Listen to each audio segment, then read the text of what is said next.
मुंबई में विपक्षी गठबंधन की बैठक के बीच मोदी सरकार ने एक देश और एक चुनाव का नारा उछाला है। देश में एक साथ चुनाव कराने की पहल का पता लगाने के लिए पूर्व राष्ट्रपति रामनाथ कोविंद की अध्यक्षता में एक समिति का गठन कर दिया गया है। इस फैसले ने देश की सियासत को तेज कर दिया है और इस पर तीखी सियासी प्रतिक्रियाएं भी देखने को मिल रही हैं। इस बीच मुंबई में इंडिया अलायंस की बैठक से लौटे समाजवादी चीफ अखिलेश यादव ने इसे लेकर बीजेपी को ही चुनौती दे डाली।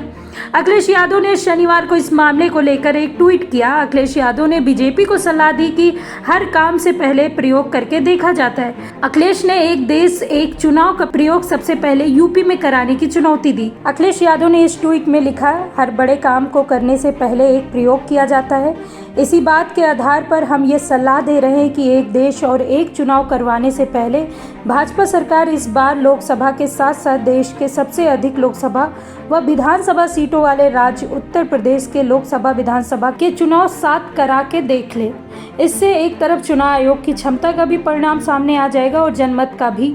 साथ ही भाजपा को ये भी पता चल जाएगा कि जनता किस तरफ भाजपा के खिलाफ आक्रोशित है और उसको सत्ता से हटाने के लिए कितनी उतावली है। अब जाहिर तौर पर अखिलेश यादव एक देश और एक चुनाव को लेकर तंज कसते नजर आ रहे हैं। हालांकि यूपी सीएम योगी आदित्यनाथ खुलकर इसके पक्ष में आए हैं। उन्होंने एक देश और एक चुनाव का अभिनंदन किया और इसको अच्छी पहल करार दिया। इसके लिए पीएम मोदी का हृदय से धन्यवाद भी किया। इससे पहले कांग्रेस, जनता दल यूनाइटेड और इंडिया अलायंस की दूसरी सहयोगी पार्टियों ने भी एक देश और एक चुनाव के पीछे राजनीति को लेकर केंद्र सरकार और बीजेपी की आलोचना की है। पीएम मोदी ने इससे पहले 2016 में दिवाली के दौरान इसकी सार्वजनिक वकालत की थी। हालांकि तब ये मामला आगे नहीं बढ़ा।